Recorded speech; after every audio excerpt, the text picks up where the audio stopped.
नमस्कार दोस्तों, मैं रोहित कुंवर समर क्लासेस में आपका स्वागत करता हूं। आज का जो अपना टॉपिक है 11th क्लास का।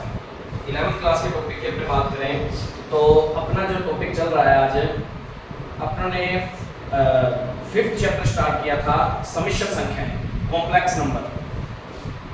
क्या बोलते हैं इसको? कॉम्प्लेक्स नंबर बोलते हैं इंग्लिश में। और ये कॉम्प्लेक्स नंबर का कैसे नाम याद होने चाहिए तुम्हें इंग्लिश में भी, ताकि और कॉम्प्लेक्स नंबर को अपने किससे लिखते हैं? सी से रिप्रेजेंट करेंगे, ठीक है। नेचुरल नंबर को किससे लिखते हैं? पूर्णांक को जेड से, इंटीजर जेड से लिखा जाता है। रियल नंबर को आर से। इस तरीके से कॉम्प्लेक्स नंबर को किससे लिखेंगे? सी से लिखते हैं। तो इसके बारे में अपन लोगों ने बेसिक बातें तो कर ली थी, ठीक है। और वीडियोस शायद मैं नहीं बना पाया हूँ कि पहले से लेके 5.1 के 5 पॉइंट नहीं है, 5वीं पुराने बुक के अकॉर्डिंग है और नई बुक के अकॉर्डिंग चौथा चैप्टर चल रहा है, ठीक है, नई बुक्स के अकॉर्डिंग। तो 4.1 के पहले से 9 क्वेश्चन तो उन्होंने वैसे ही बैठे बैठे कर लिए थे और वो सिंपल ही है, नॉर्मली कोई ज़्यादा लंबी चौड़ी कहानी नहीं है। फिर भी यदि टाइम लगता है तो मैं उसके बारे में भी तुम्हें एक वीडियो अलग से बना दूंगा, ठीक है। पर अपने आज थोड़ा सा 10वें क्वेश्चन की बात करते हैं 4.1 की। 10वां क्वेश्चन क्या है, इसी से तुम्हें बातें समझ आ जाएंगी कि कैसे करना था क्वेश्चन को। पहले 9 क्वेश्चन किस तरीके से करने थे। तो जैसे कि -2 माइनस का 1/3 आएगा इसकी क्यूब, इसका आंसर निकालना अपने को। तो इसका आंसर निकालेंगे तो कितना आएगा? देखो ये हो गया हमारा a, ये पूरा हो गया हमारा b, a माइनस b की होल क्यूब। क्या सूत्र होता है a माइनस b की होल क्यूब का? a की क्यूब माइनस b की cube minus 3a² b plus में 3ab²। ठीक होता है। a की जगह पे तो -2, b की जगह पे 1/3 आयटा प्लस का, ठीक है। तो लिखते हैं भाई फॉर्मूले के अकॉर्डिंग a की क्यूब, ठीक है, माइनस b ये वाला है ओनली प्लस में, ठीक है, इसकी क्यूब माइनस में 3 a² मतलब 2 का स्क्वायर, b का मतलब कौन है? 1/2 आयटा, ठीक है, प्लस 3, हाँ जी 1/3 है, बिल्कुल 1/3 चल रहा है। और 3ab², a की जगह -2, b की जगह पे 1/3 आयटा की स्क्वायर। इस चीज में थोड़ा सा अपने पहले लगाने सीखे हुए ऐसे फॉर्मूले, तो बस अब आयटा में है तो आयटा में लिख देंगे, इसमें क्या बड़ी बात है। तो -2 की क्यूब कितनी होती है? -8, -2 गुना -2 गुना -2, ठीक है। माइनस 1 की क्यूब 1, 3 की क्यूब 27 और आयटा की क्यूब लिख दिया, वो उसको बाद में इसकी वैल्यू में रख देंगे अपने। -3 -2 का स्क्वायर प्लस का 4 और इसको आगे 1/3 आयटा लिख सकते हैं, कोई प्रॉब्लम तो नहीं, ठीक है। माइनस प्लस माइनस माइनस आ जाएगा और ये 3, चलो 3 2 जा 6 हो गया और इनटू में 1/9 आयटा स्क्वायर, क्योंकि 1 का स्क्वायर 1, 3 का स्क्वायर 9, आयटा का स्क्वायर। बात समझ आ रही है? तो प्रॉब्लम तो नहीं। -8 माइनस में 1/27, आयटा क्यूब की वैल्यू कितनी होती है? माइनस आयटा, हमने पढ़ा भी है। आयटा की वैल्यू, आयटा नॉर्मल पहली सिंगल वैल्यू की आयटा ही, आयटा स्क्वायर का मान -1, आयटा क्यूब का मान माइनस आयटा, आयटा की 4 का मान 1 होता है। ये चारों वैल्यू अपने को याद रहनी चाहिए, कहीं पे भी किसी की भी यूज हो सकती है, ठीक है। अब ये 3 से 3 कट गया, माइनस में 4 आयटा रह गया, माइनस ये 2 पे ये 3 पे, तो 2/3 आयटा स्क्वायर का मतलब माइनस रख दिया, ठीक है। -8 माइनस में माइनस माइनस प्लस का 1/27 आयटा, माइनस में 4 आयटा और माइनस माइनस प्लस के 2/3।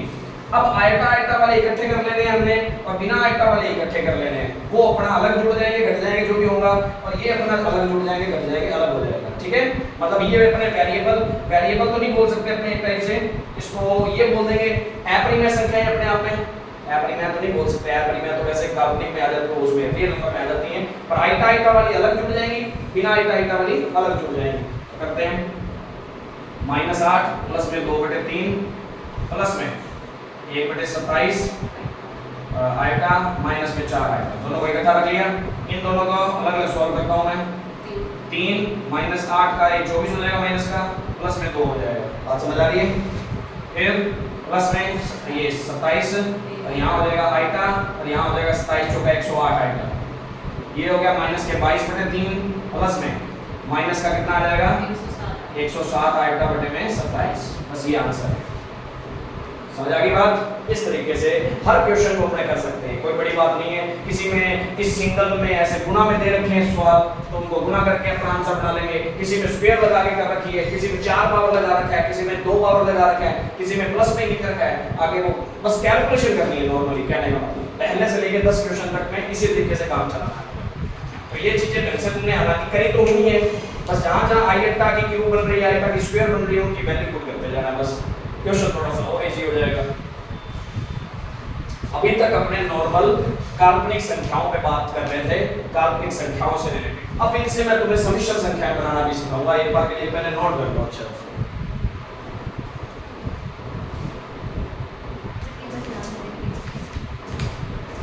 हाँ जी, अब अपने थोड़ी सी बात पहले सीखते हैं समिश्र संख्याएं क्या होती हैं, फिर आगे बात करेंगे।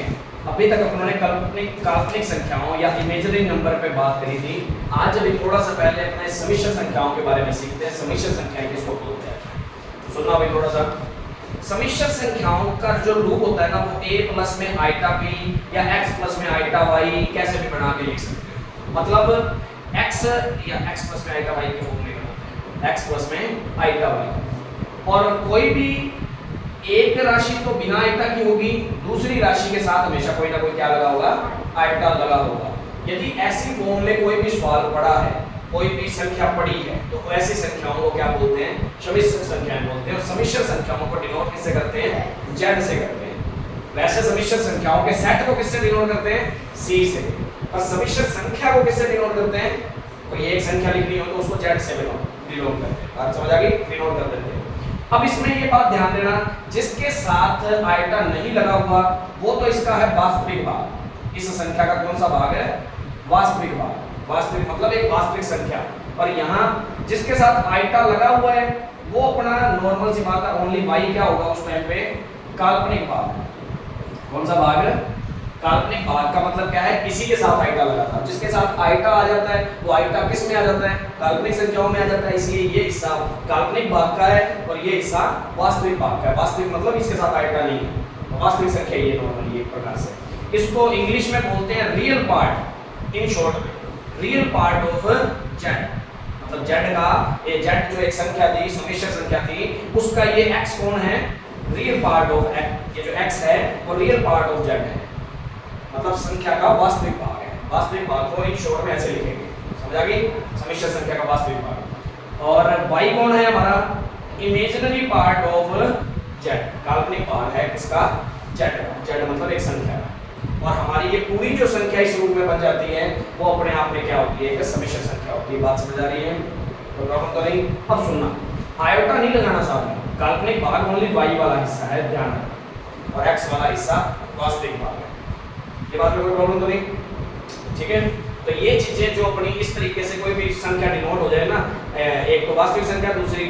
पर एक बात और बता देता हूँ, यहाँ x और y दोनों ही वास्तविक संख्याएं हैं।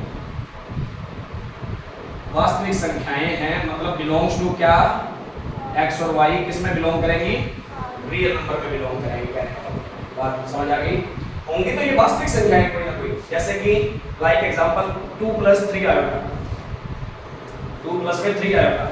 2 वास्तविक भाग, 3 काल्पनिक भाग या इमेजिनरी भाग, जो भी अपना बोलते हैं। पर है तो दोनों वास्तविक संख्याएं ही ना, है तो संख्याएं। वो किसकी वजह से काल्पनिक बन गया बेचारा, आयोटा की वजह से बन गया। बात इतनी थी, बस ये चीजें सीखनी है। तो इसी रूप में या ऐसी कोई भी संख्याएं अपने को दी जाए तो हम अपने क्या करेंगे, उसको समिश्र संख्याएं बोलेंगे। और समिश्र संख्याओं के बारे में अपनों ने पढ़ा है, अभी तक पहले से लेके 10 क्वेश्चन अपनों ने किए हैं। सभी का आंसर कुछ ना कुछ आइटा वाले हमने अलग किए थे पार्ट, और बिना आइटा वाले अलग किए थे। तो सारी के सारे आंसर किस संख्याओं में बन रहा था, हमारा समिश्र संख्याओं में ही आ रहा था लास्ट में आंसर। बात समझ आ रही है। तो समिश्र संख्याओं के बारे में तुम्हें जानकारी होनी चाहिए, ये तुम थोड़ा सा नोट करो। फिर पहले समिश्र संख्याओं को लिखते इस रूप में है, ये इसका वास्तविक भाग को रियल पार्ट बोलते हैं, इसको इमेजिनरी पार्ट बोलते हैं, ठीक है। तो x और y दोनों हमेशा वास्तविक संख्याएं होगी, कोई ना कोई, वो कुछ भी हो सकती हैं। इतनी बातों को डिनोट करते हैं।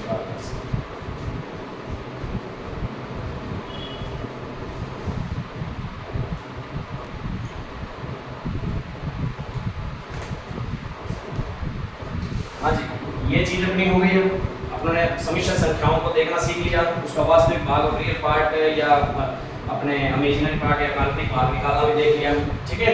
अब अपने थोड़ी सी बात करते हैं कि इनके प्रतिलोम कैसे निकाले जाते हैं। हमें समिश्र संख्या कोई ना कोई दे दी जाएगी, ठीक है, उनको सॉल्व करना तो अपने पहले से 10 क्वेश्चन में सीख लिया। अब इन समिश्र संख्याओं का प्रतिलोम, प्रतिलोम का मतलब होता है, या इसको व्युत्क्रम भी बोल सकते हैं, व्युत्क्रम या प्रतिलोम, ये क्या होता है इसके बारे में अपने बात करेंगे। तो वो कैसे निकालते हैं, मान लो कि एक संख्या ये है 2 + में 3 आएगा, या इससे भी पहले एक बार के लिए मैं सिंपल 3 आएगा ले लेता हूं। ये भी एक समिश्र संख्या है, कैसे, इसको 0 + में 3 आएगा लिख सकता हूं। तो ये इसका रियल पार्ट, ये इसका इमेजिनरी पार्ट, बन रहा है कि नहीं बन रहा, तो ये भी ध्यान रखना। हाँ, एक बात और बता भी देता हूँ, चलो ये भी बता देता हूँ, जिसके अंदर 0 + में 3 आयोटा है, जैसे ये ओनली 3 आयोटा है ना, इसके अंदर वास्तविक भाग है क्या क्वेश्चन के अंदर?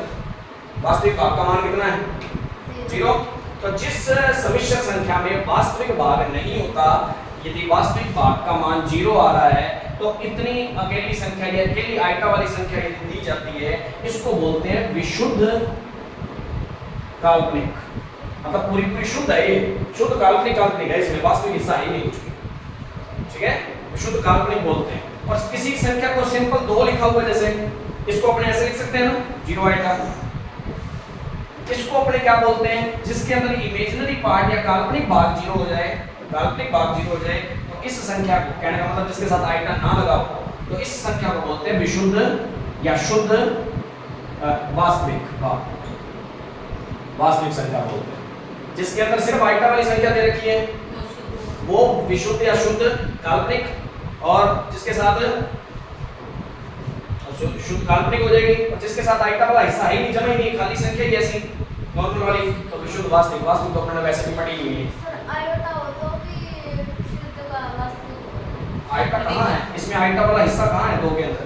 वो तो अपने 0 करके काल्पनिक हिस्से का मान यदि 0 है ना, आइटा कहाँ है 2 के अंदर? आइटा कहाँ है? ओनली 2 लिखा हुआ, ओनली 2 की बात कर रहा हूं, क्योंकि इसके अंदर आइटा वाला हिस्सा है ही नहीं। जिनके अंदर आइटा वाला हिस्सा नहीं होता वो विशुद्ध वास्तविक संख्या होती है। जिनके अंदर सिर्फ आइटा वाला हिस्सा, जैसे 3 आइटा है, जिसमें वास्तविक भाग नहीं होता, वो हमेशा विशुद्ध काल्पनिक संख्याएं होती है। ये बात पे ध्यान देनी है।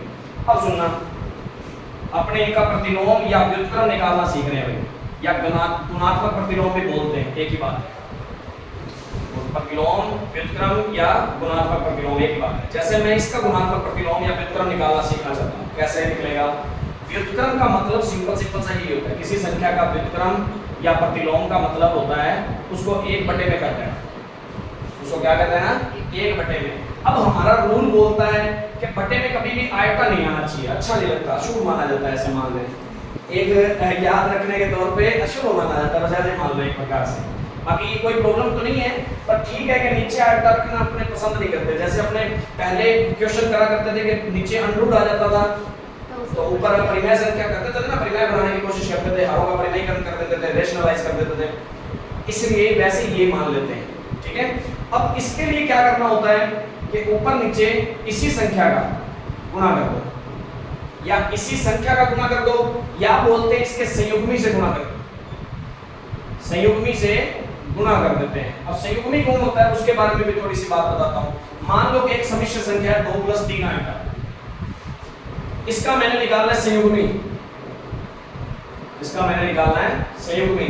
संयुग्मी निकालना है तो नॉर्मल सी बात है, जहां आइटा वाला पार्ट किस निशान का है, अब उसको किसका बदल देना है, बस आइटा की जगह पे माइनस आइटा लिख देना, वो उसका क्या कहलाता है? संयुग्मी कहलाता है। इसको बोलते हैं कॉन्जुगेट, कॉन्जुगेट ऑफ z। ये z है तो इसको संयुग्मी, इसके संयुग्मी को लिखते हैं z बार से, समझा की बात? ये अपने काम भी आएगा, तो संयुग्मी भी निकालना पड़ सकता है किसी का, ठीक है। अब यदि ये तो प्लस में कोई ना कोई ऐसे समिश्र संख्या के रूप में बैठा था, इस टाइप से प्लस के अंदर कोई बैठा था, यदि कोई ऐसी सिंपल ऐसी संख्याएं आ जाए, नॉर्मल आ जाए, इस प्लस माइनस में ना बैठा हो, तब अपने क्या करते हैं कि माइनस से माइनस, मान लो कि आइटा की जगह माइनस का -3 आइटा से करते हैं, तो माइनस माइनस तो कट ही जाना है ना, कोई फर्क तो होता ही नहीं। तो इसलिए अपने क्या करना है, उसी संख्या से ऊपर नीचे क्या कर देना है, गुणा कर देना होता है, बस। इसको किया कितना आ जाएगा? 3 आइटा, नीचे बन जाएगा 3 आइटा का 3 आइटा बटे में 9 आइटा का स्क्वायर आ गया। आइटा के स्क्वायर की वैल्यू कितनी होती है? -1, और ये कितना हो जाएगा? 3/9 आइटा। ये कट जाएगा, कितना आ जाएगा 1/में -3 आइटा।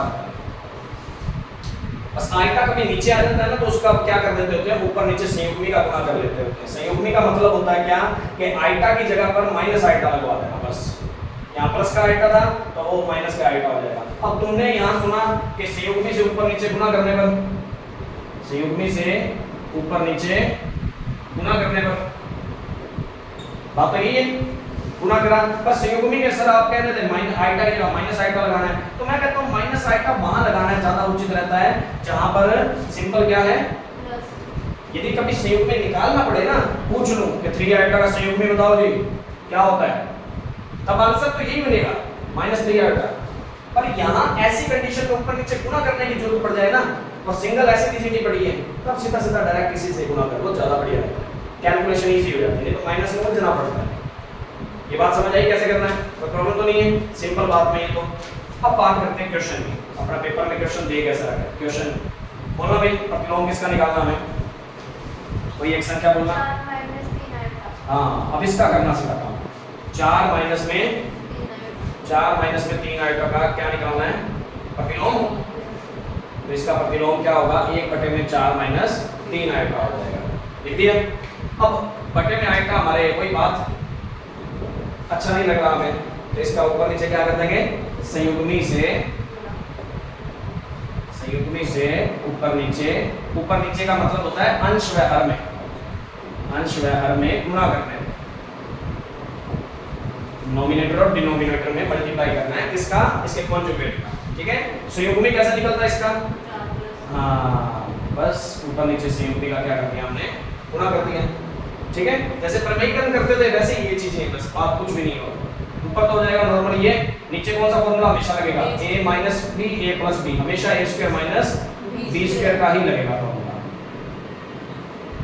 ये 16, 9 का स्क्वायर, 3 का स्क्वायर 9, आइटा का स्क्वायर -1, सीधा डायरेक्ट कर दूं या लिख के दिखाऊं, ऐसे 16 आइटा की स्क्वायर होती है जी -1, 4 प्लस में 3 आइटा, 16 प्लस 9, 4 प्लस में 3 आइटा बटे में 25, इसको अलग अलग संख्याओं में लिख दे तो 3/25 आइटा। अब इसी संख्या के अंदर तुमसे पूछ ले, ये जो आंसर आया तुम्हारा वो ऐसे क्वेश्चन बना के पूछे, सुनो ये प्रतिलोम तो निकल गया, बात सिंपल सी, प्रतिलोम तो यहाँ तक बन गया, बात खत्म हो गया आंसर।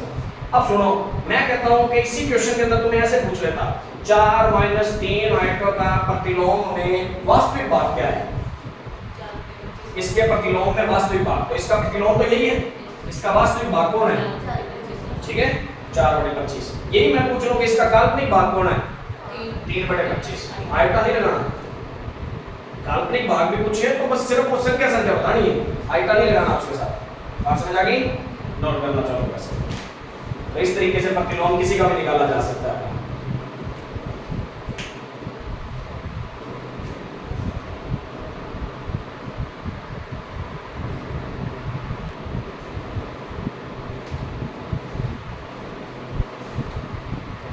अब अपने इस तरीके के प्रतिलोम वाले क्वेश्चन अपने आराम से करना सीख सकते हैं, ठीक है जी। बाकी इसके आगे वाला काम अपने अगली वीडियो में करेंगे। बाकी वीडियो अच्छी लगी हो तो लाइक और शेयर जरूर करें, ज़्यादा से ज़्यादा चैनल को सब्सक्राइब करवाएं। कोई भी प्रॉब्लम लगती है तो कमेंट बॉक्स में आप बता सकते हैं। बाकी वीडियो देखने के लिए आपका बहुत बहुत धन्यवाद, थैंक यू।